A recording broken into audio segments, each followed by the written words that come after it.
You're listening to the Assembly Call IU podcast and postgame show, the place where Indiana fans across the globe hang out online after every IU basketball game.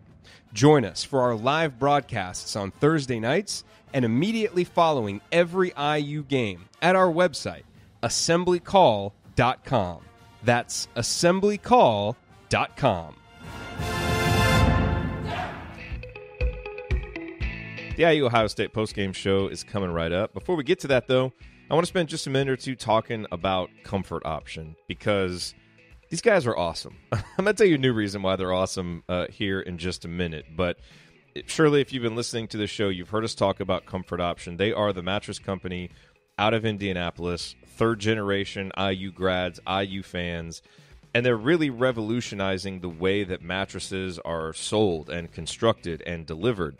And so if you live in Bloomington or Indianapolis, Comfort Option actually has a service where they will come to your house and construct a mattress for you right there and reconstruct it and kind of let you get on it and try it. And it's a really, really cool service. Our chat mobber, Megan, of course, told us all about that service on a recent episode. Here's a clip from that. There's a van with a bed in it, and they just put the mattress together right there, and you lay on it, and you decide if you like it or not. Right there. It's really cool. So that's one of the things they do at Comfort Option. And if you live in Bloomington or Indianapolis, you can take them up on that. If you don't, if you live anywhere else in the United States, like I live in Dallas, then you can order their Alpha mattress and they will ship it to you. And that's actually what Megan and her husband ordered. They got the Alpha mattress. They've been extremely, extremely happy with it. We've been really, really pleased with how the Alpha Medium has felt.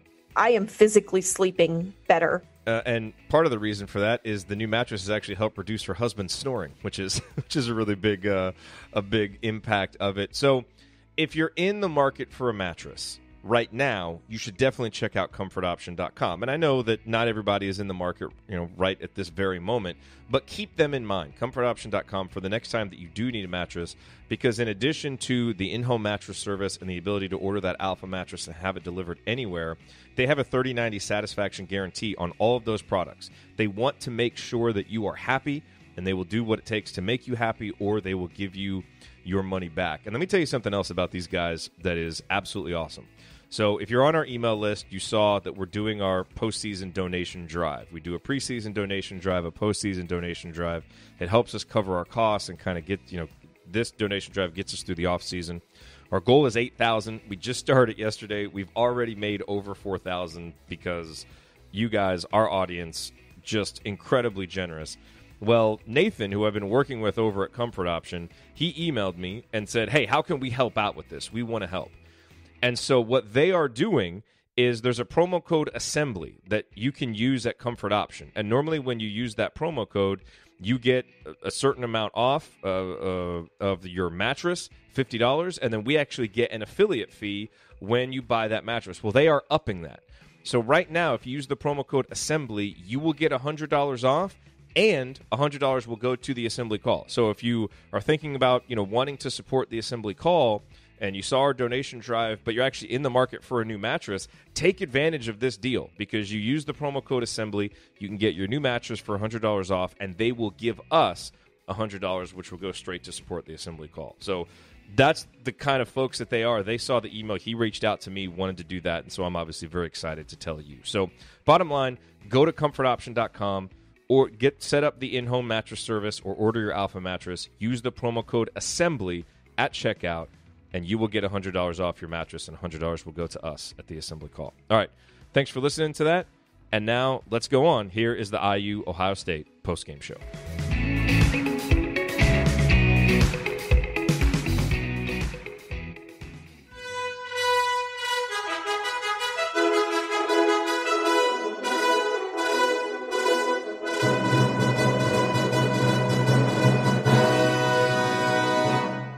And welcome, Hoosier fans, to another dejected post-Big Ten tournament episode of the Assembly Call, as today your Indiana Hoosiers fall to the Ohio State Buckeyes 79-75 in a game that ends Indiana's very short run in the Big Ten tournament. It might end Indiana's hopes of an NCAA tournament bid, probably does end Indiana's hopes of an NCAA tournament bid, as the Hoosiers fall to 17 and 15. And really, this was a game that, in a lot of ways, was a microcosm of this season since the start of January, where Indiana just really did not come to play early, especially in the start of the second half. And Ohio State ends up building a 20-point lead. But with their backs firmly against the wall, desperation set in, and Indiana actually went on a run and gave fans a little bit of hope there at the end, only to fall short as C.J. Jackson does it again, knocking down a couple of key free throws there when it was 77-75 to give Ohio State a 4-point advantage and ultimately seal the win. I'm your host, Jerod Morris. I'm here with Ryan Phillips. We're going to break it all down for you on this very disappointed episode of the Assembly Call IU postgame show. And let's start the show the way we start every show, and that is with our Hoosier Proud banner moment. And for today's banner moment, I'm going to go to the 4:20 mark of the second half when Indiana had been down 20. They cut it to 63-56 on a play where Deron Davis hit a layup. And that play was set up by a great Devonte Green steal on the other end. And it completed a 13-0 run by the Hoosiers that included that Davis bucket, 2 threes by Devonte Green, and also 5 points by Evan Fitzner. That run would eventually become a 26-9 run that brought Indiana within one possession at 72-69. The Hoosiers again would get even closer at 77-75 after Devonte Green's 35-foot three-pointer. Of course, Indiana wouldn't win, but after being down 20, it was nice to actually see, a last gasp of hope, at least, from Indiana. And I'm choosing this play for the banner moment, which, of course, is, kind of the moment in a game that suggests that brighter days ahead, that better days are ahead for Indiana, especially when you have a loss like this. And I'm choosing that because this is the day when Devonte and Deron were so important for Indiana. Devonte was Indiana's leading scorer with 26 points. He was actually +3 on the day. Deron was +12 in his 16 minutes on the court.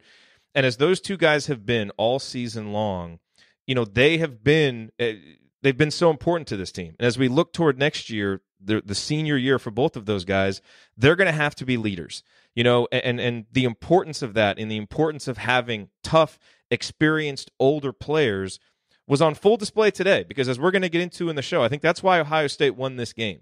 Because they're juniors and seniors in the backcourt really took it to our freshmen and young guys and just played tougher and played smarter. And, it was because of Devonte and Deron that Indiana even had a chance today. So those guys have been huge all season long. They were huge today in Indiana even having a chance. And if what we saw from those two, especially Devonte, and especially what we've seen from Devonte over the last few games, if that is a sign of things to come for him and for them as seniors, then we at least know that as we look forward to next year, Indiana will have a couple of rocks to kind of build on. Now, as we know, projecting, especially for a guy like Devonte, has been fraught with false starts. So there's a big if there, but certainly the performance that he put on today at least gives you confidence that as he heads into his senior year, he'll be ready to make the most of it. All right, well, today's Hoosier Proud banner moment brought to you, as always, by our friends at Hoosier Proud and Home Field.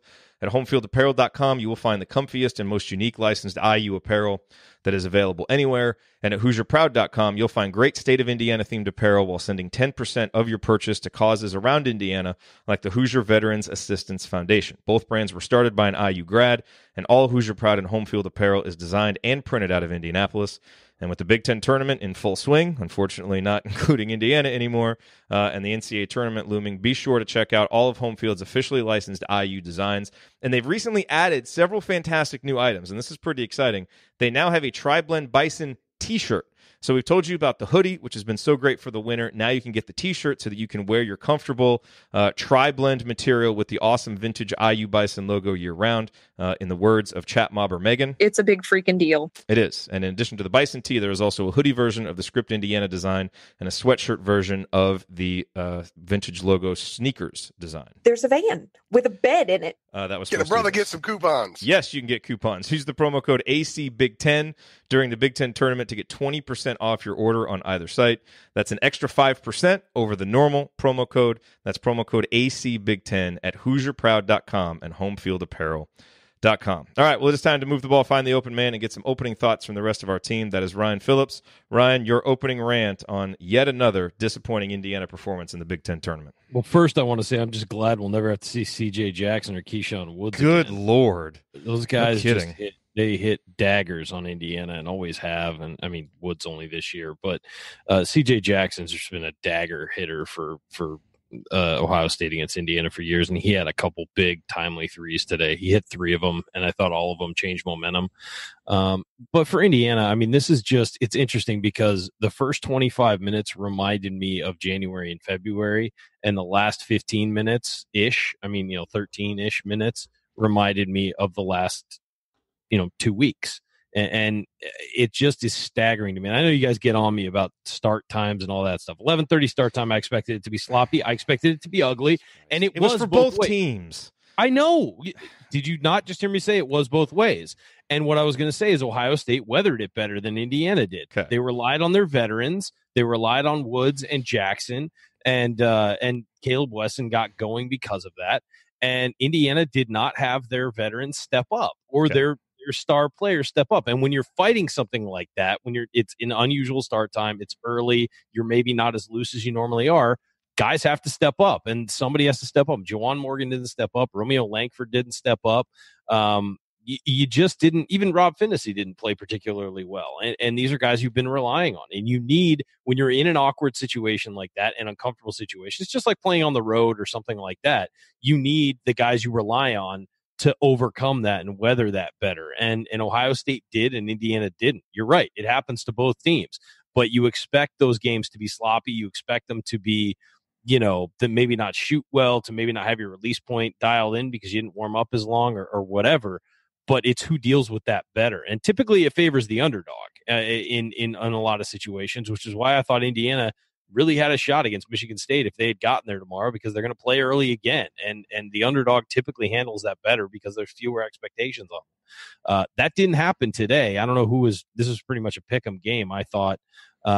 And Indiana did not handle it well. And the big glaring thing here is that Juwan Morgan had 12 points, 4 of 8 from the field, only took 8 shots. When you're down by that much, you need to be feeding that guy. He needs to be demanding the ball. He wasn't able to establish position on Caleb Wesson. He wasn't able to get anything going offensively on him. He had 4 of his 12 points came at the free throw line. He was not aggressive offensively. He had 3 turnovers. Then you get Romeo Langford, only 9 points, 4 of 12 from the field, 1 of 5 from 3. One of those was, of course, the heave at the end, but he wasn't able to get into the post and mix anything up, and he wasn't able to get any calls. He didn't go to the free throw line once. I don't know if that's on the officials or on him, but he was not very aggressive. And that's the story of the game to me right there, is that those two guys didn't get going. Ohio State got balanced scoring from their stars. They got 13 and 17 from the Wesson brothers. They got 18 from Woods. They got 17 from CJ Jackson. And they were able to, look, in a game where, Ohio State turned it over 16 times. Indiana turned it over 17 times. Again, early game going to be sloppy on both ways. And you gotta handle it better. And what they did was they were able to convert those turnovers into points where Indiana wasn't able to do that. And that to me was the story of the game, was that the 2 biggest players on Indiana, 2 best players on Indiana's 2 all Big Ten guys did not step up and rise to the occasion. And they really needed to in this situation. Yeah, no, I mean, you are right. You make a good point. It's the same early start time for both teams, but the more mature team handled it better. And that's typically the case. I mean, it's typically the case that the team that handles it better will win. And Indiana, they made that last gasp comeback, but if they did, we'd be saying, man, they made the comeback, but geez, they did not handle this well. I mean, that would be the story of it, I think. Yeah. And Ohio State, got a little burned out at the end and looked a little tired and gave Indiana some open shots, and some ball luck went Indiana's way as well, as things were just kind of falling that weren't falling earlier. Yeah, and Indiana had one guy go supernova in Devonte Green, pretty much single-handedly put the team on his back, and really, I think made the final score look a lot better than what the overall performance was. Because, when this game... Without Devonte Green, that's a 30-point. Yeah, and look, obviously, Indiana gets it back within 1 possession, so anything could happen at that time. But, this game was lost early. This game was lost in all of those little sequences early in the game when Ohio State outscored Indiana by 2 or 3 points, built their 10, 11-point lead, and then they went on that big, after it was 49-41, and we'll talk about that moment here in a little while. But, they push it out to 20, and, to me, what I saw today, Ryan, was an Indiana team that did not have the desperation that they've had for the last 3 or 4 games. I saw a team that was not quick to 50-50 balls, that was not quick to rebounds. And in fact, there were even some balls that were like 75-25 balls that we should have gotten that Ohio State somehow ended up with.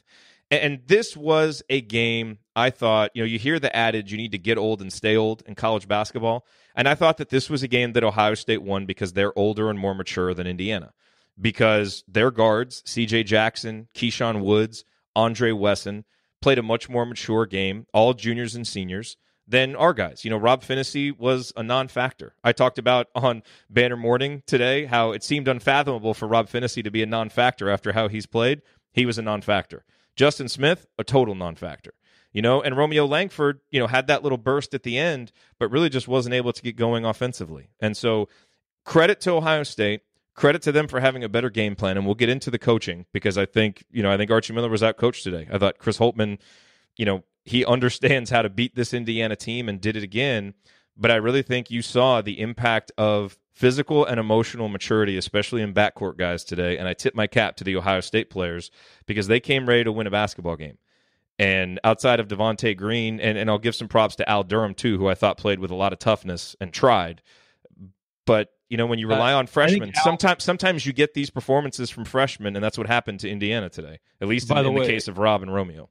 By the way, I think Al spoke for every Indiana fan when he screamed and won after that layup. When's he going to get some calls? I mean, seriously. And Langford didn't get any either. Langford, and I know we're hard on him for 4 of 12 today, but he was getting bumped. Yeah, but Al didn't shy away from contact. That's what I mean. Like, he should get those calls. I agree. I thought he and Langford did not get the calls today. I thought Phinisee had a couple drives where he got bumped clearly and it affected the drive and the finish.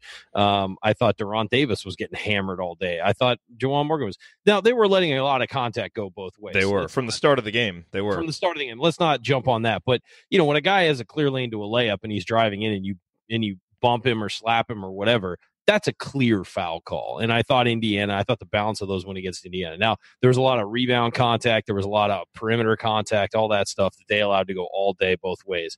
But I thought there were some clear issues when Indiana would miss a shot because of contact. And when you miss a shot because of contact, you probably should get the foul. You should be going to the free throw line.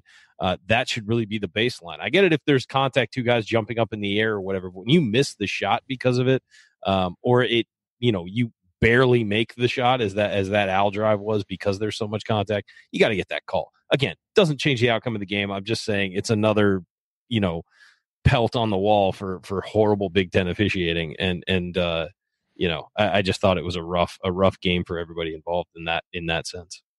It was. Let's talk real quick before we get out of the segment. We wondered how Ohio State would play Indiana, after the way that they played us in that first game where they really packed the paint, dared certain guys to shoot like Justin Smith.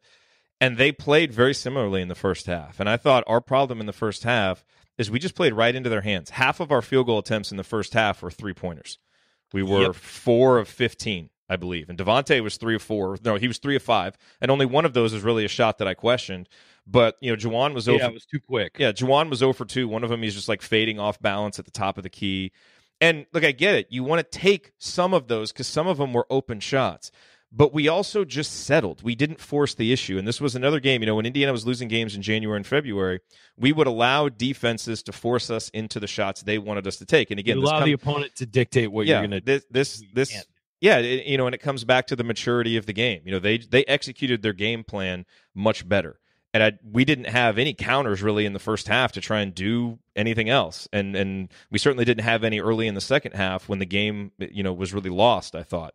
So, credit to Chris Holtmann. I mean, he basically said, look, we're going to do it again. We're going to prove that they've, really changed something up since then. And we haven't, because a lot of the same things that happened in the first game happened today. So in a lot of ways, this is a tough matchup for Indiana, but it's also disappointing that, given some of the changes we've seen from this team over the last 4 games, that they didn't have some different answers today, because it was very much in the first half a lot of what we saw the first game against these two teams. And that's disappointing. And I would have, and again, part of that is just because guys didn't step up and execute well, but I also just thought they had a better plan than we did and executed it better.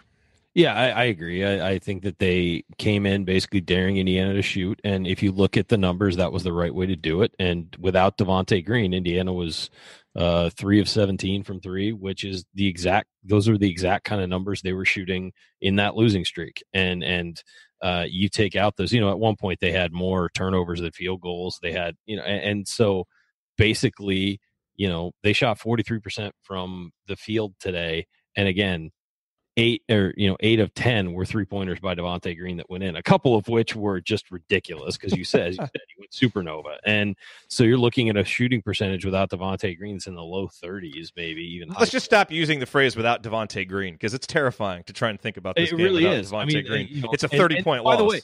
By the way, we've been as hard as anyone on Devonte Green, but we've also said the last couple of weeks that guy has changed the way he's playing. He's bought in. He's part of the team concept. He made his mistakes today. He had 4 turnovers. He had one that really killed. I think terrible turnovers too. He had one where he had that pass that was intercepted. I don't know who intercepted. It might have been Wesson. When it was 63-56, it was right after the banner moment, actually, which is I guess fitting. Indiana was in the middle of that hard, tough run. And just had all the momentum in the world, and he threw like a long pass that got intercepted, and I don't even think it turned into it might have turned into a basket eventually, but it didn't lead directly to a basket, but it wound up getting them a basket, and that really I thought killed the momentum. But again, there wouldn't have been any momentum if it wasn't for Devonte Green, and then he continued, instead of shrugging his shoulders after that, he continued to shoot. And here's the thing about Devonte Green: he can shoot like that when he sets his feet and when he steps into a shot. They're going in. The question for me with him has always been off the dribble. Sometimes he doesn't set his feet. He just kind of flings the ball up there, and sometimes he shoots it too quick when he gets it and he rushes it. But when he has his feet set and he's aiming at the hoop and in rhythm, he can hit those, and he's proven that time and again. And he's proven that he can go off for something like 26 points. I know this was a career high, but he's proven that he can go nuclear. He did it against Ohio State last year. The problem is that the rest of the team didn't step up around him. I thought Evan Fitzner deserves some credit because, again, another guy who sort of disappeared and hadn't been well. I thought he played well even before he did. Today. But even without the threes, he played well. He bodied up guys. He grabbed a couple of rebounds. He had a couple of steals. I thought that charge call late, I know a lot of people are arguing with me about that. I thought Wesson was still moving towards him. I did not think that was a charge. I thought that was a no call, not a block. I thought it was a no call because he gave the ball up. But I think, and also Wesson, a 300-pounder, went down like a sack of potatoes, like, he weighed 4 pounds. But anyway. I didn't have as big a problem with that call. I get why they called it, because Fitzner was coming in hard, maybe a little out of control, but Wesson, I thought, was still sliding towards him at the time. But if you're Fitzner, you have to be smarter than that, too. And no, you're not going to drive straight to the hoop without any resistance. So I get it. I thought it should have been a no call, but again, credit to him, credit to Jerod Davis. Even Jerod Davis had 4 turnovers, but a lot of those were offensive. A couple of those were offensive fouls. A couple of them were screening fouls. So I look, there were guys who did play well and who stepped up. And I think that Jerod Davis, certainly when he was in the game, Indiana was much better, and he was on the floor for most of the big run. And I thought that they really should have fed him the ball early. And I think if they move on to the next level, I know Justin Smith has been pretty good lately. He had a tough day today. Okay. This is a game where if you had asked me who's the guy who's going to struggle with the early game the most, I would have said Justin Smith easily. Just because I don't know. It's just the way he tends to glide through games in tough situations.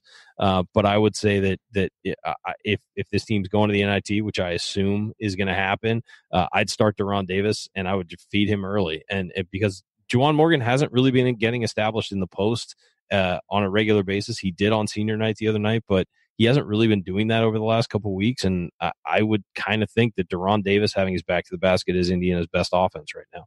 Yeah. All right, coming up as we continue our breakdown of Indiana's loss to Ohio State, I'll point out today's meaningful moment that you might have missed, and then we will go inside the numbers to highlight the most important statistical notes from the game. I'm guessing turnovers will come up a lot. You're listening to the Assembly Call. Stick with us.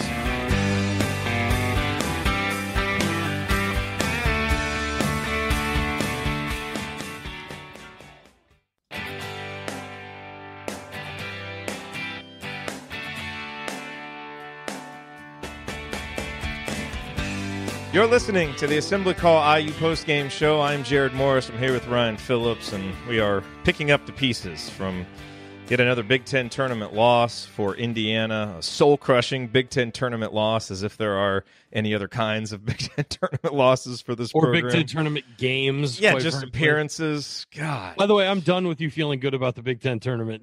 Dude, we should all be done with feeling good about it. How on earth did any of us let ourselves we talked ourselves into it because of 4 straight good games, and that is shame on all of us who thought something good in the Big Ten tournament was going to happen. Respect the curse or whatever dark cloud the Big Ten tournament has over us. And remind me of this next year. If I talk myself into hope before the Big Ten tournament, tell me to shut up and let's wait and see it before we actually believe it. Okay? Okay. That's how I feel about it. Well, I definitely will be then. Okay, yes. Bring this back. Bring this audio drop back and just play it for me if I try and talk myself into hope. There is no hope in the Big Ten tournament. I can do that. That's fine. Whatever. Okay, it's time. I got some frustration to get out, man. God dang, that game is frustrating. Hey, you know what's great about that? You have a show where you're allowed to talk. I know. Go ahead. Let it all out, man. Man, I thought we were going to play better. I did. I'm really disappointed by how we came out, and this kind of leads me into the meaningful moment. There's a lot of them that we could get to. You know, I do want to mention when it was 49-41. And, you know, we had made that nice little play. Juwan slipped that ball screen. Romeo made the great pass to him. Juwan gets fouled. You know, it's the 12:54 mark, and it felt like we were starting to build a little bit of momentum in the second half. And then, you know, we go down, and Rob turns it over. No, Rob passed it to Juwan. So we get the ball back. It's 49-41. Now we have the ball, and it feels like, okay, some momentum. Rob throws it to Juwan, and Juwan just, fumbles the ball away.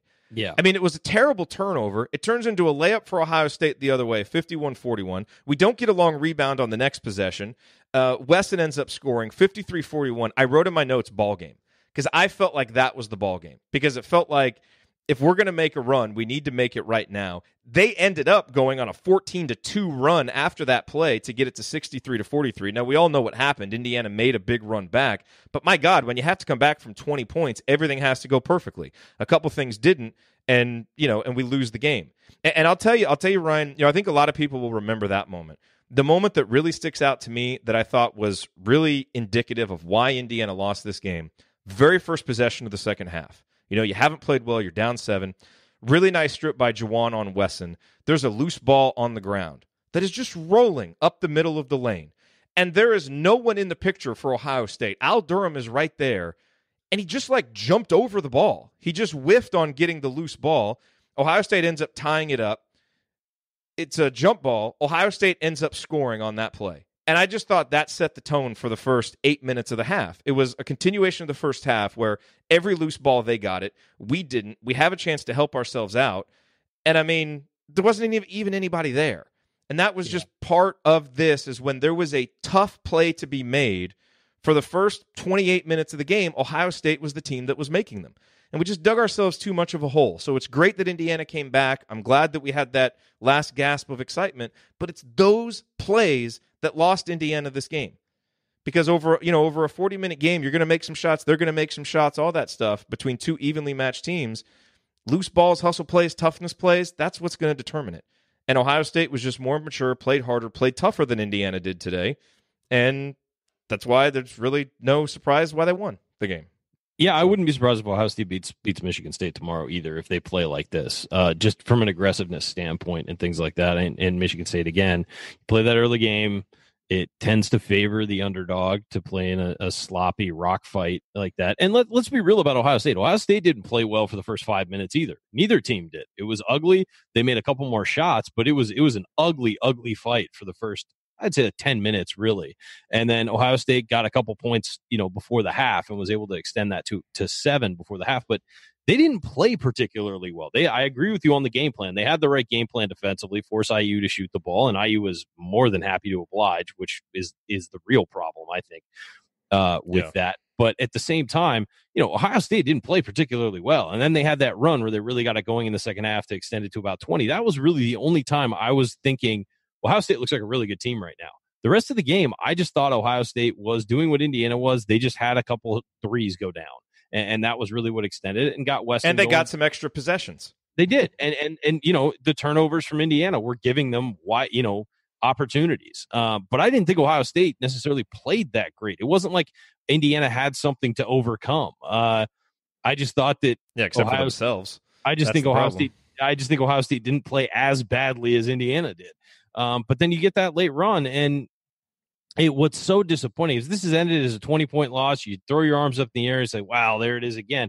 But then you have that run at the end, and you're just like, oh, God, they could have done this all game. I mean, because of the way they were attacking, how loose they were playing, they finally looked warmed up and into it. I mean, they looked stiff when they came out for the game. You saw, I think it was Rob Finney took a three that was like 3 feet off. I mean, it was not even in the right zip code. Juwan Morgan airballed a three, and it's just that kind of It's almost like when we tossed the game plan out the window and just played desperate, things flowed a lot better. I don't even know if it's that, because they were clearly running and screening and doing all that. They just finally, it was almost like they were playing under no pressure because they were down by so much. And there was a looseness and a flow to the game because they were like, well, we got nothing to lose. And it's almost like that's how they've played the last 4 games before this too, is just, there's just a looseness and a flow to the game where they're not putting pressure on themselves. And I don't know what it is. I don't know what the difference is, what the result or what caused that result. But they certainly played the way they're capable of in the last couple minutes. Everybody was getting involved. It wasn't just, I know Devonte was hitting those big threes, but quite frankly, he'd been doing that all game. It wasn't like it was just him bringing them back. It was other guys were involved. Guys were playing hard. They were getting and one opportunities, not necessarily called, but you saw, Durham play through contact and guys like that attack other guys attacking. So, and I also thought it was interesting that Rob Finney was off the floor for most of that. And it was Devonte Green's show. And, Rob just didn't have it from the start. He just did not have it. He was tentative again. He had been, if you're looking at the main reason this team won those last 4 games, it was Rob Finney getting back to where he had been. And you look at Justin Smith too, the two of those guys, obviously, and Justin stepping up, and Devonte even stepping up in some cases. But if you look at the one reason, it's been Rob Finney, his 2-way play. And you look at Rob today, 1 of 6, 1 rebound, 1 assist, 3 turnovers, and 2 points on the day. Man, and he missed the front end of a 1-and-1 badly. I mean, he played like a freshman today. He did, and the moment was too big for him. And he couldn't overcome the, how difficult it is to play this early or whatever. I mean, he just could not. It was out the window, and Devonte Green, blew past him. And here's the thing. Moving forward for Indiana, if we're going to talk about the NIT, which, by the way, if Indiana has a chance to play in the NIT, they should absolutely play in the NIT. You're darn right. We haven't made a tournament in 2 years. I mean, any of this, we don't want to accept a home game or whatever. That's crap. That is chicken crap. Yes, it is. Absolutely. That is arrogant chicken crap. And by the way, you play in the NIT and you try and win the dang thing. You don't just do a token one game. You try and win the dang thing and build momentum towards next year. And if anybody's not invested in winning the dang thing, you don't play them. Yeah, and here's the thing with a guy like Romeo Langford. We've seen guys who are going to be one-and-dones sit out of the NIT and opt out of it, and I understand why. It absolutely makes sense. I'm a guy sitting over here who thinks Zion Williamson should have sat out for the rest of the year. I know he's not that kind of kid, but after a knee injury, he should have sat out the rest of the year. He's going to play tonight. But Romeo, I would understand if he didn't play in the NIT because, I mean, it's really not what his goal was. But after today, I would really encourage him to play and try and dominate the NIT because at least... Boo-hoo if that's not what your goal is. I mean, I don't know. I think you're with a team. You committed to play. I agree. Let's play. Not if you're hurt, fine. Don't play. You don't rush back, but come on. I would. If I was... By the way, there's been no even whisper that would be the case. We have no idea about that. So just to be clear. And there's no indication that Romeo has checked out on the team or anything like that. He's been a team player. He's been very involved. Everybody's raved about him as a teammate. So I don't want to put that out there as far as like we're hearing stuff. I'm just saying that I'd understand sitting out, but I think after his performance today, his investment should be in going and playing in that tournament and trying to dominate it and be the MVP of it. I think that should be his focus because he showed a lot of weakness today, and I think that he really needs to sort of change gears on that moving forward if he wants to be a lottery pick. Yep. All right. Well, since this is a post-game show on a Thursday, today's meaningful moment that you might have missed brought to you by Comfort Option. And if you live in Indy or Bloomington, you need to go to comfortoption.com right now to set up your in-home mattress store service. There's a van with a bed in it. Seriously, they bring the mattress store to your house. It is incredible. And if you live outside the Indy or Bloomington area, you can order the Alpha mattress and have it shipped anywhere in the U.S. Plus, all of it is covered by Comfort Option's 30-60 guarantee. And this is the real important part for this ad read. For a limited time, you can use the promo code ASSEMBLY to get $100 off your mattress, which is more than what they normally do. And they're doing it kind of special since we're doing our donation drive right now as a way to support the show, because Comfort Option is also going to send another $100 to us. So it's a great way to get an amazing mattress for an even better price and to support the Assembly Call as well. Again, comfortoption.com, promo code ASSEMBLY for $100 off your comfortable new mattress. All right, Ryan, let's go inside the numbers. And we don't need to linger on this too much because who cares about numbers when you lose and you feel like your bubble is popped. But the big numbers that are going to jump out, obviously, 17 turnovers for Indiana. Such a huge part of Indiana's offensive resurgence has been doing a better job taking care of the ball. And Indiana wasn't able to compensate with enough offensive rebounds, only getting 9 offensive rebounds. And that's been the way that Indiana has compensated for poor shooting, has been offensive rebounds and turnovers. And outside of Devonte, this is a very poor shooting day for Indiana, and they weren't able to do that. I'll tell you the other number that really made a big difference. Ohio State was up by 7 at halftime. They had a 7-point advantage in fast break points. And the big reason for that, the turnovers were pretty even. I think Indiana had 9 at halftime. Ohio State had 8, but it was the types of turnovers. It was the return of the live ball turnover on just the terrible pass. I mean, Indiana's been a pretty bad passing team all year, but it was really bad today. Deron Davis was basically handed one to Wesson. Devonte Green, for all the good plays that he made, when it was 63-56, he tried to kind of make a baseball pass and just right to Ohio State. I mean, it was, some of the passes Indiana was making were better than passes Indiana quarterbacks make at times, to Ohio State players, because it was just right there. And so that was the big difference, as Indiana's turnovers led directly to points for Ohio State. And while Indiana actually did a pretty nice job, I mean, Indiana had 9 steals. They forced some turnovers of their own. Ohio State had 16 turnovers. Indiana wasn't quite as good until very late there at the end of turning those into points. And so that was a big advantage for Ohio State the entire game. I will say a really surprising stat here is that Indiana actually had 18 assists on 27 makes. I was shocked by that. I just didn't think the ball moved well enough for long enough in the game for them to rack up that many assists, but they did. And Devonte had 4 assists, Langford had 5, Durham had 3. Those guys are moving the ball, and maybe more than I would have given them credit for looking, just watching the game. Yeah, it took them too long to get, and look, part of the problem is, as we talked about, Juwan really struggled to get himself going offensively. Justin Smith was not in it offensively. Rob struggled, and to Archie's credit, I mean, he sat those guys in the second half. He didn't stick with them too long, and he said, okay, Romeo, Al, Devonte, Deron, Evan Fitzner, they're going to do the things that we need to do against this defense, and he played those guys. So, I give Archie some credit for those decisions, for playing Deron in the second half when he had 3 fouls, and I know he picked up the 4th foul, but at the time Indiana was down 11, and you were only functioning well when Deron was on the court. I give him credit for that. I think you have to roll the dice and be a little bold in that moment. He did. It didn't work out, but I think a decision like that, you have to trust a process more than just the outcome of the decision. So it didn't work out as well, but I thought Archie did some things in the second half to try to, meet the desperation of the moment. And his team eventually did it. But the problem, again, is you were down by 7 in the first half because the other team had a better plan and executed it better. He was too little, too late. He also stuck with Fitzner a bit, which I think a lot of people would have been like, oh, no. And then Fitzner knocked down a couple threes, was really active on the glass, it was actually pretty good defensively considering who he was guarding. So I thought that was interesting. And he also knew he needed to have Fitzner on the floor for his shooting ability because he had to come back from so much. So a couple interesting decisions by him, a couple, tweaks and everything.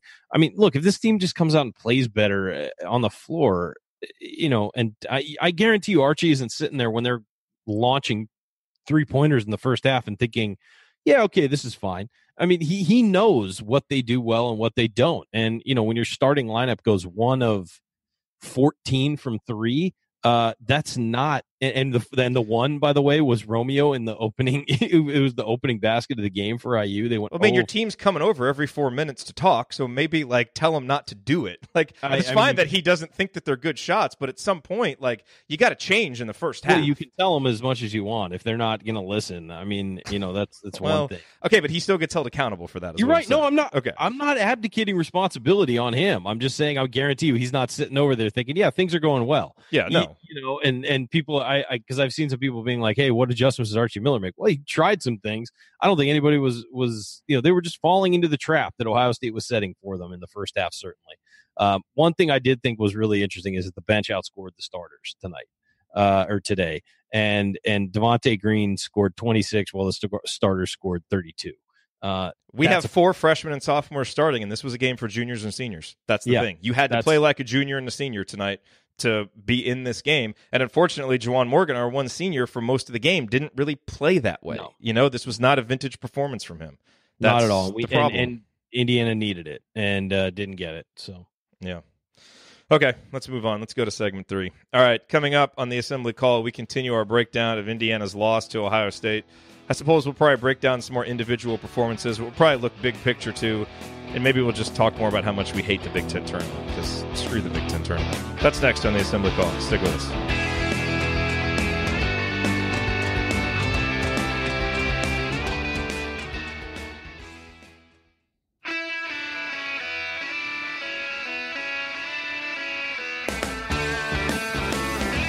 You're listening to the Assembly Call IU postgame show. Catch us live immediately following every IU basketball game, plus every Thursday night at our website, assemblycall.com. And while you're there, make sure that you sign up for our free IU Hoops email newsletter. Over 6,000 of your fellow IU fans are subscribed. You'll get our postgame analysis emails, and, of course, into the off-season, which may be here sooner than we all want, you'll get our 6-banner Sunday news roundups as well. I'm Jerod Morris. I'm here with Ryan Phillips. We're breaking down Indiana's 79-75 loss to Ohio State in the Big Ten tournament. All right, Ryan. What else that we haven't talked about stands out to you? Because I think, there's only so much that we can say about what happened to Justin Smith and Rob Phinisee today. 2 guys that have been huge. Look, when I did my banner morning, and I talked about 3 reasons why this game would be different than Ohio State. All right. One reason was, Caleb Wesson coming back. With him coming back after missing 3 games, would he be a little bit rusty? Would he be a little out of rhythm and pick up early fouls? We didn't see that. I thought maybe we would. We didn't see it. I also think Indiana didn't force the issue enough by pounding it inside. I like, that Archie got Deron Davis into the game a little bit earlier, and Indiana's offense went pretty well in the first half when he was out there, but he picked up the 2 fouls and only played 6 minutes. But, credit to Caleb Wesson. He wasn't especially efficient on offense, but he is the sun around which everything Ohio State does orbits, and he did a really nice job. He recognized the double teams. He passed out of it well. He played much better. He was more ready for the moment than we were. So that was wrong. The other 2 reasons I thought this game would be different is that Justin Smith and Rob Phinisee were basically no-shows in that game. I mean, Justin had 8 points. Rob had, 5. They didn't play well. And I thought with how they had played, they would be much more ready for this game. And they were actually worse in this game than they were in the first game against Ohio State. They combined for 2 points and just absolutely weren't there. So all of the optimism that I had and the reason why I thought that we were going to win this game, based on evidence that we had seen, went out the window because those things didn't happen. So, optimism. You tell me that, and I would have said that Ohio State would win like they did. So, optimism of any kind needs to go out the window when we're talking about the Big Ten tournament, Jared. I think we've all learned that lesson. Well, right now it may need to, go out the window when we're playing Ohio State until we adjust and play a little better against them. Well, as I said in my opening, thank God C.J. Jackson and Keyshawn Woods will not be back unless they somehow find a 5th or 6th year of eligibility or whatever. But we can go round and round on this all we want. The story of the game is the starters didn't play well. Morgan and Langford. We can talk about Smith and Phinisee all we want, but Morgan and Langford, they're the guys. Those Phinisee and Smith played a combined 33 minutes. Langford played 36 and Morgan played 29. So those guys, you need them, but they weren't the problem on the court because they weren't on the court because Archie took them out because they weren't playing well. The guys that needed to step up are the guys that were irreplaceable, which is Romeo Langford cannot be replaced. Juwan Morgan cannot be replaced. Deron Davis can come in for Justin Smith. Evan Fisner can come in for Justin Smith and give you some good minutes. Devonte Green stepped up in Rob Finnessy's place. But if Morgan and Langford play even to half of their capability, Indiana wins this game. And we're talking about, well, let's hope that Justin Smith and Rob Finnessy bounce back. And the problem is Juwan and Romeo played just like they did in the first game against Ohio State. Yeah, I overlooked that because I expected more out of them in this game. I think Romeo needs to start, if he can't get to his right, which we all know is exactly what he wants to do, is get to his right. If he can't get to his right, he needs to do what he did against Michigan State and start backing guys down and start using his post moves and using his ability around the basket. And his mid-range jumper. I mean, he made another one of those today. And I saw him do that a little bit today, but not enough because let's face it, nobody on Ohio State can guard him. There's not anybody. All they were doing was just overplaying his right, forcing him left.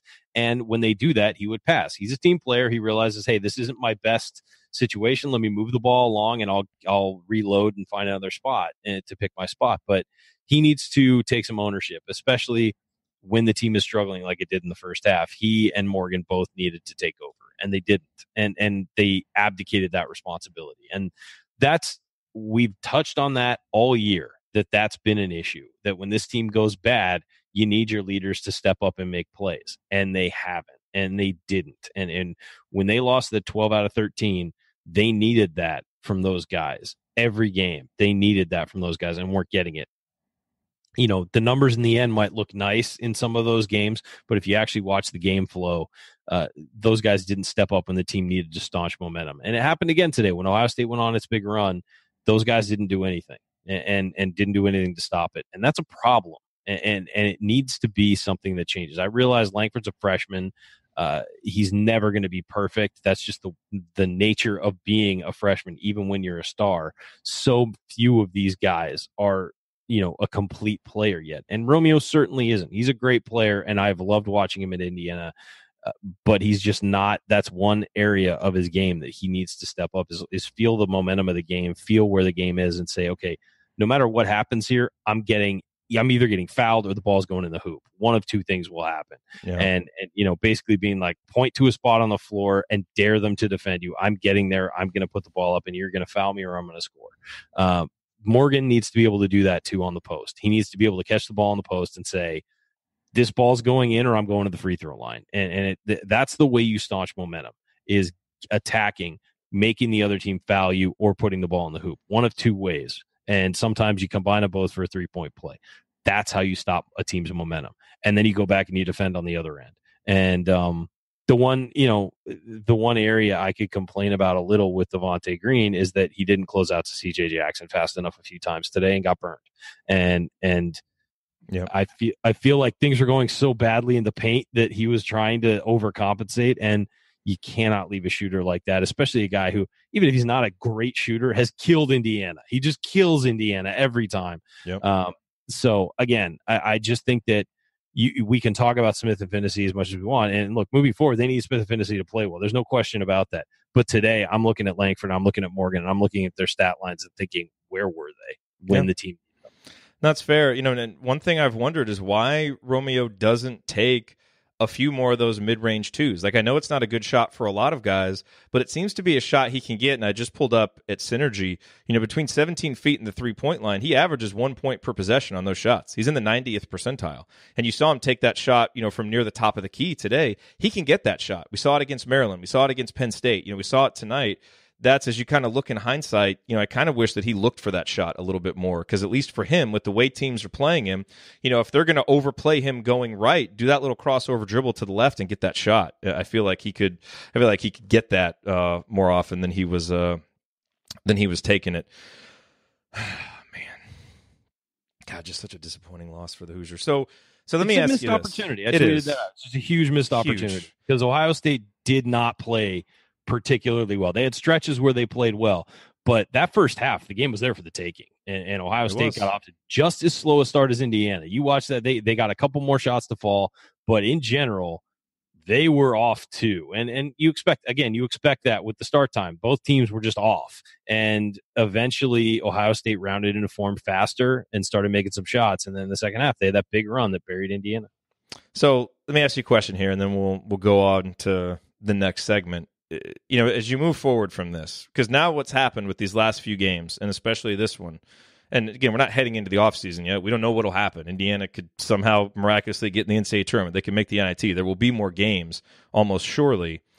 But you look at this now, and Devonte Green, as he did last year, kind of ends the season on a high note. Now, it wasn't right at the end of toward the end of the season like this, and it wasn't as good as this.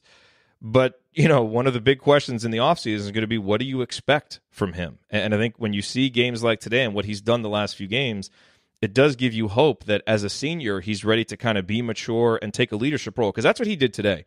Like, this team needed a leader today, and he just decided, I'm going to do it. Like, someone needs to be confident, step up, and take shots. I'm going to do it. And he's clearly got that in him. Sometimes it's to his detriment. Today, it was exactly what Indiana needed. And so I'm not asking you for an answer, because we know, again, like I said earlier, that trying to project forward for Devonte Green is fraught with so much uncertainty and so many false starts.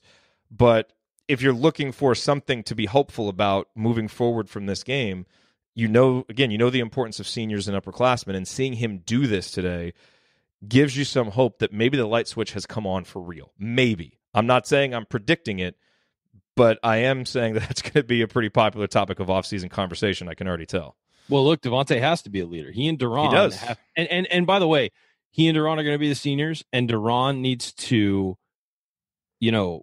keep him in line when he wants to sort of do those things. And I trust Duran to do that. If Duran and Devonte are both going to be back, I trust Duran to be a guy who kind of smacks everybody around and keeps them, metaphorically, and keeps them, focused. And he's got to do that with Devonte as much as anybody.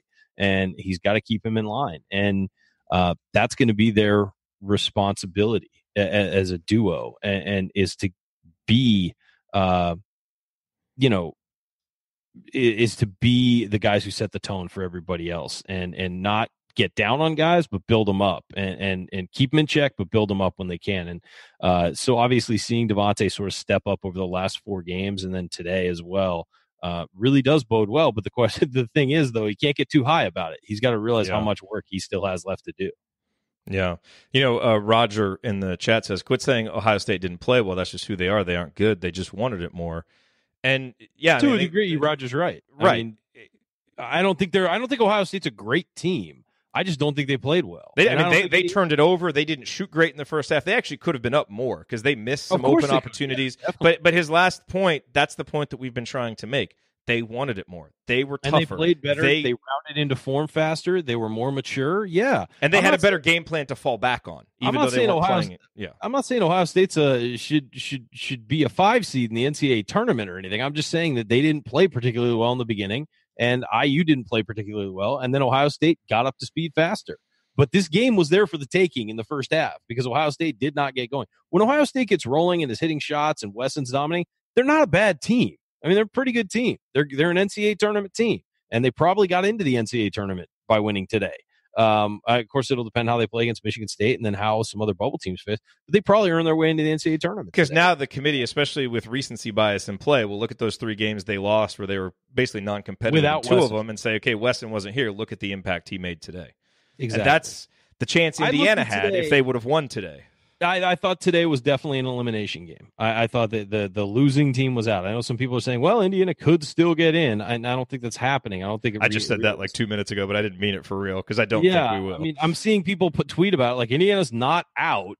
I think we need to come to reality that Indiana's probably out. And again, just like in this game, Indiana dug itself too big a hole to climb out of. No matter how well the last 2 weeks went, when you lose 12 or 13, and there are games there that were there for the taking. Yeah. I mean, there were 3 or 4 games in that stretch that could have gone either way, and Indiana didn't close out as well as they needed to, or didn't start as well as they needed to, or gave up a run in the second half that they just 2 points here, 2 points there, changed the outcome of the game. Indiana dug itself too big a hole.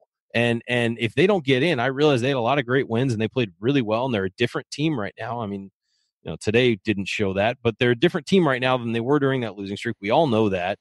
But quite frankly, they don't deserve to be in, given what they did over January and February. No, the first 28 minutes of this game are absolutely a microcosm of the second half of the season for Indiana, and unfortunately, It did not end well. All right, coming up in our final segment, we're going to hand out our game ball. That'll be easy. We'll hit any other storylines that we haven't hit yet, and then we'll go to last call, our final thoughts on another Big Ten tournament disappointment for Indiana. That's next. Stick with us here on the Assembly Call.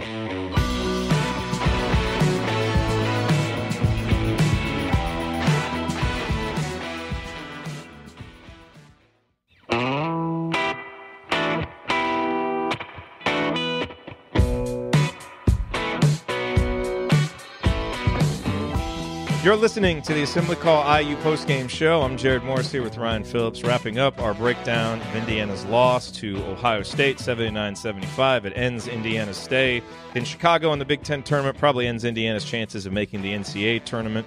We'll await the official bracket unveiling on Sunday and then see what happens with the NIT unveiling after that, because certainly with Indiana 2 games over 500 and the quality wins that they do have, you would expect the Hoosiers to be a team that at least is going to be able to be in the NIT. And probably get a home game. I mean, let's be honest. Probably. So we'll see how that goes. But Ryan, let's hand out our game balls, and I suppose this will just be a few more minutes of lauding Devonte Green for an imperfect but certainly essential and encouraging performance today. One of the best shooting performances in IU history as he goes 8 of 10 from downtown. Yeah, credit to Devonte. He gets the game ball, obviously. I think hat tip to Evan Fitzner. I thought who was probably the second best player on the court. Maybe Deron Davis too, but Deron only played 16 minutes because of foul trouble. But Devonte, 9 of 15 from the field, 8 of 10 from 3, a rebound, 4 assists, 2 steals, 2 blocks.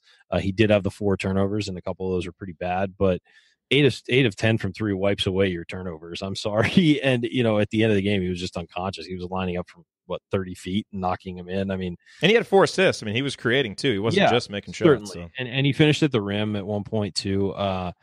Look, that's the kind of performance. When you come into this season, I think we all expected Devonte Green to have performances like this occasionally, to occasionally turn in a big scoring performance because we knew he was capable of it. We haven't seen it this year. He's been wildly inconsistent. We didn't expect him to be the most consistent player in the world, but we expected him to occasionally, light up the scoreboard. He really hasn't done that much this year. He's done it a couple times. And we expected him to be Indiana's best 3-point shooter, probably. Maybe he and Evan Fitzner were the 2 guys you expected to be able to knock down shots, and then Rob Finney certainly in there as well. Hasn't done that, and hasn't done it consistently. But seeing it today was encouraging, and hopefully heading into next season, this is something he builds off of and doesn't rest on.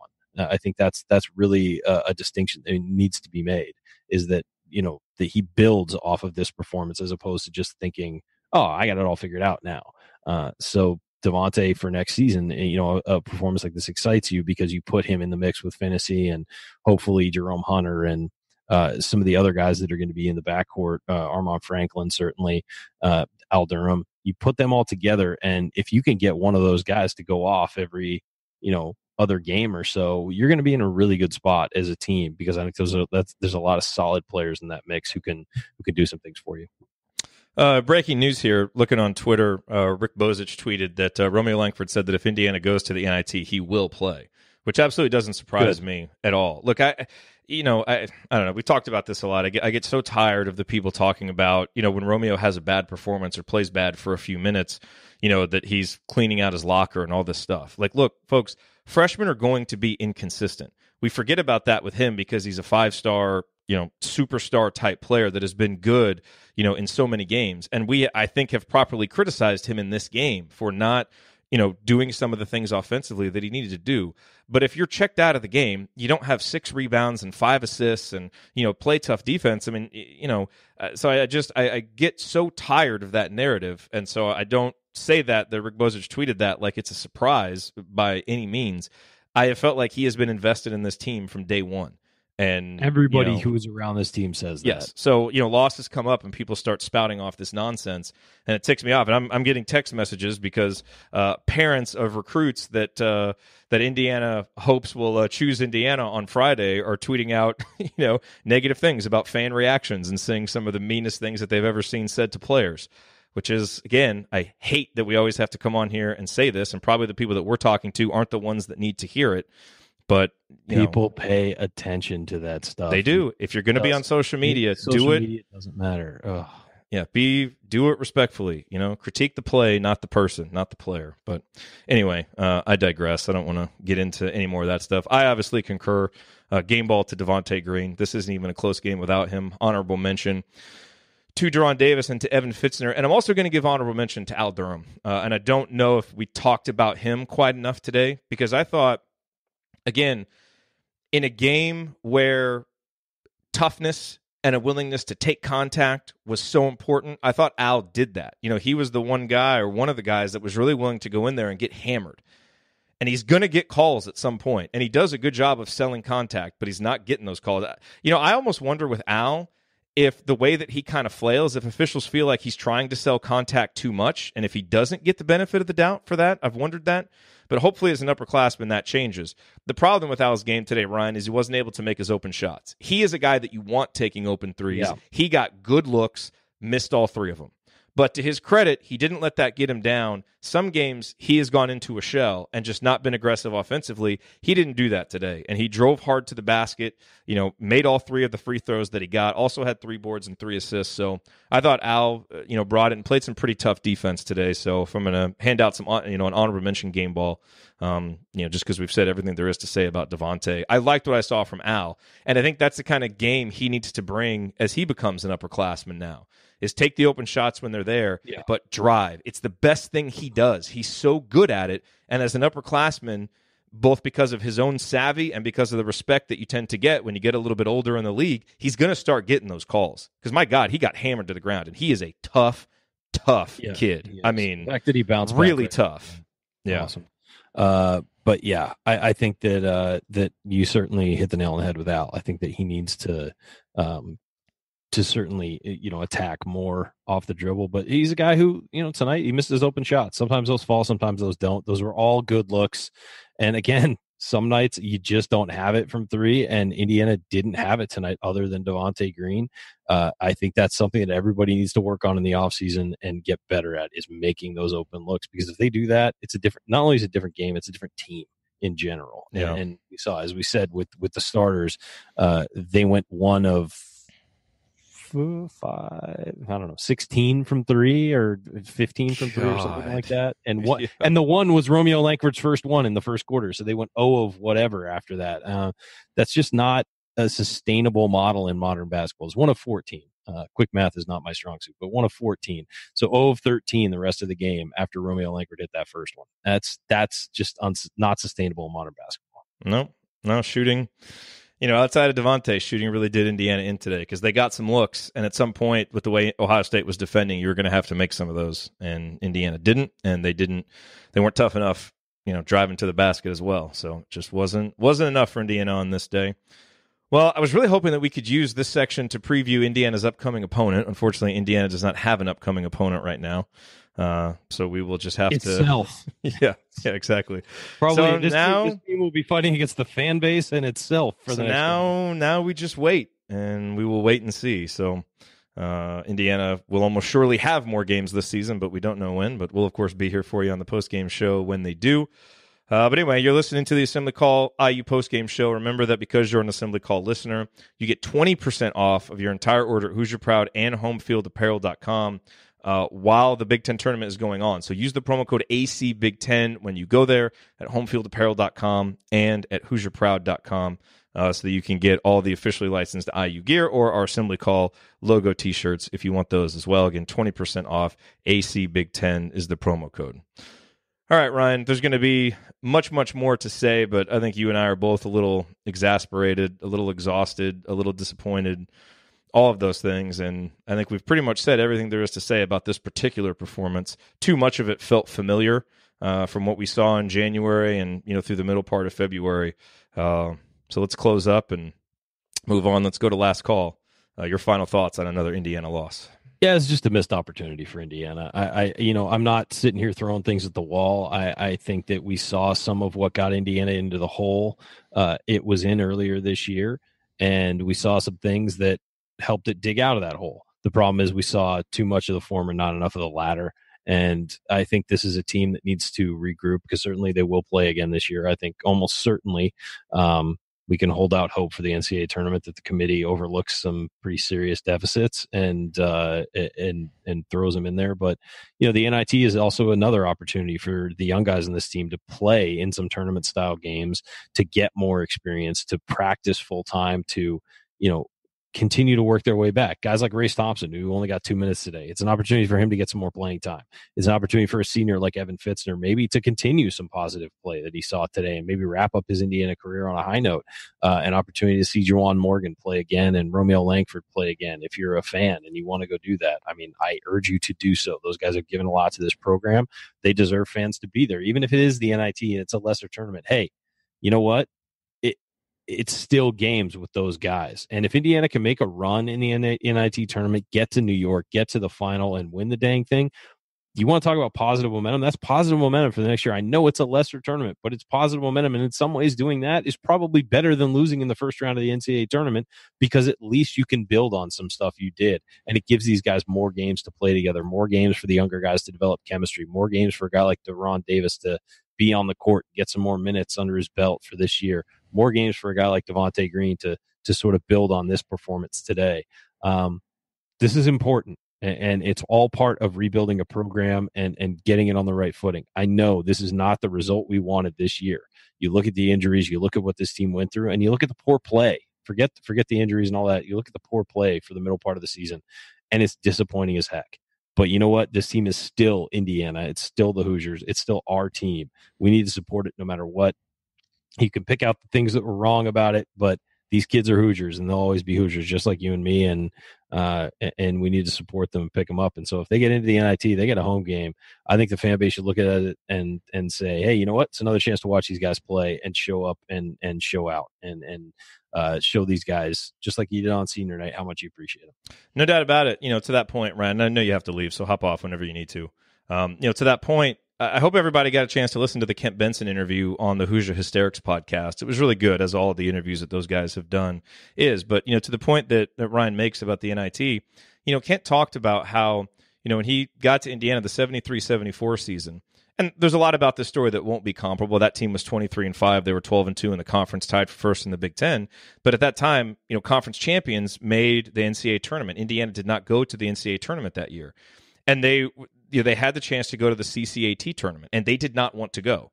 And Kent basically said that the athletic director told them, no, you're going to go to the tournament.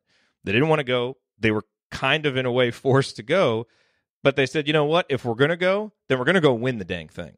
And that's exactly what they did. And, of course, we know what happened after that. It was a springboard, to 36-0 in the Big Ten and 63-1 over 2 seasons in a national championship. Again, totally different scenario. They had gone to the Final Four before. I get all the differences.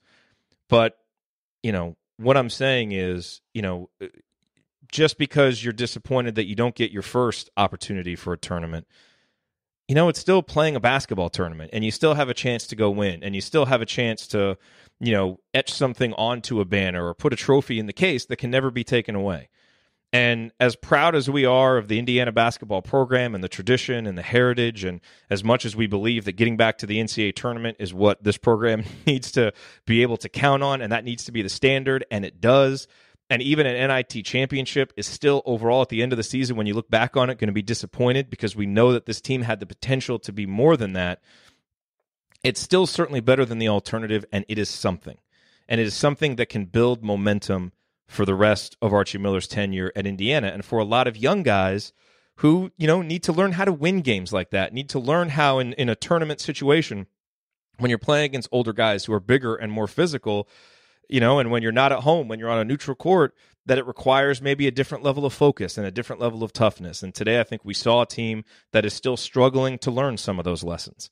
And the way that you learn it is you play together and you play in tournament settings and you go give it your all. And so I think at this point it's fair to assume, I did see, Galen Clavio tweet out that, it's still probably a 50-50 proposition for Indiana making the NCAA tournament, given their resume and depending on what else happens in the bubble. I don't know how much of a consensus opinion that is. He might be a little bit higher on Indiana than others. But, while we wait for that, it certainly seems like at least this team would make the NIT. And I agree with Ryan. And I agree with the sentiment, that Kent Benson expressed, which is you may not want to go to it. Maybe you have to be forced to go to it. But if you're going to go, by God, go win the thing. And I hope that's the attitude that Indiana takes. I hope that's the attitude that the fans take. And I do just want to, call back to something. And also, again, I forgot to make this point. We want to get back to the NCAA tournament, but we also need to have, I think, some humility as a fan base that we haven't been there in 2 years. We may not go for a third year. Let's take a tournament and use it as a stepping stone. And let's, never lower the standards, but let's appreciate the steps sometimes and the patience that you may have to get back to where we want to go. And time will tell if this current coach and this current program is the one that's going to get us there. But an NIT would be at least from where we stand right now, a positive step in that direction. Not one that we wanted to have to take, but one that we should take, obviously, if the situation is afforded us. And I know, what I said earlier about the fans, it started a conversation in the chat.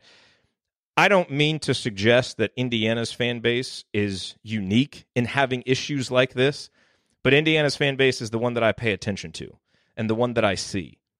And so when I make comments about being frustrated by some of the things that you see from fans, I fully understand that it's a very small minority. The problem is that social media amplifies the small minority. And it's incumbent upon every single person who gets on there, as we all know, to treat that responsibility seriously.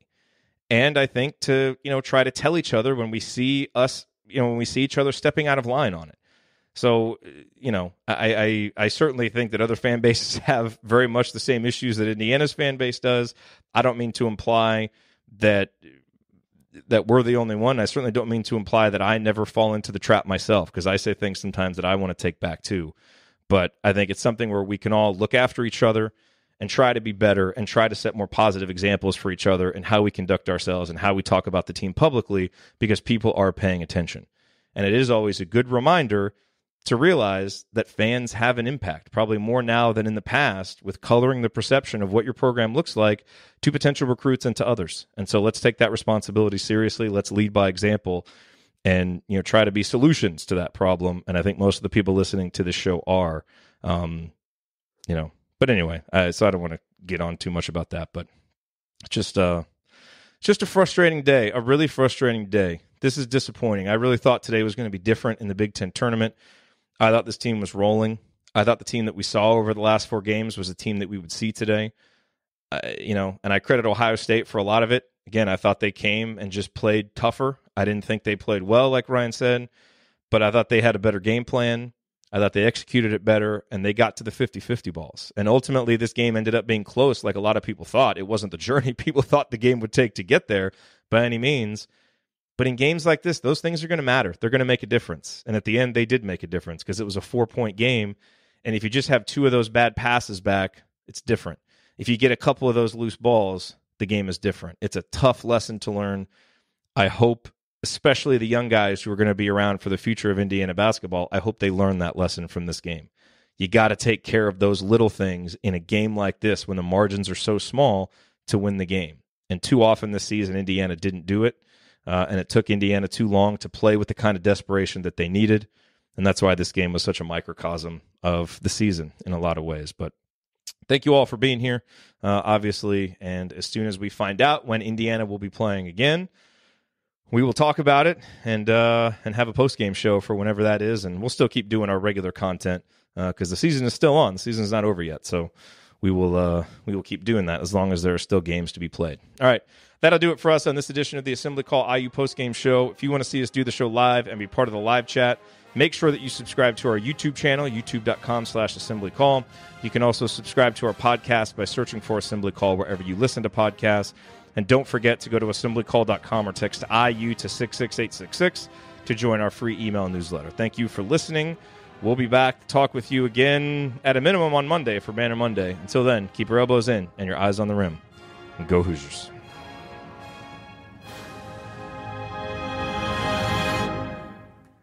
Thank everybody for coming out. All right, I got to get out of here, folks. Thank you. Thank you for being here and for listening to this episode of the Assembly Call. We appreciate it. And we really do rely on the support of audience members like you to keep our show going and to keep growing.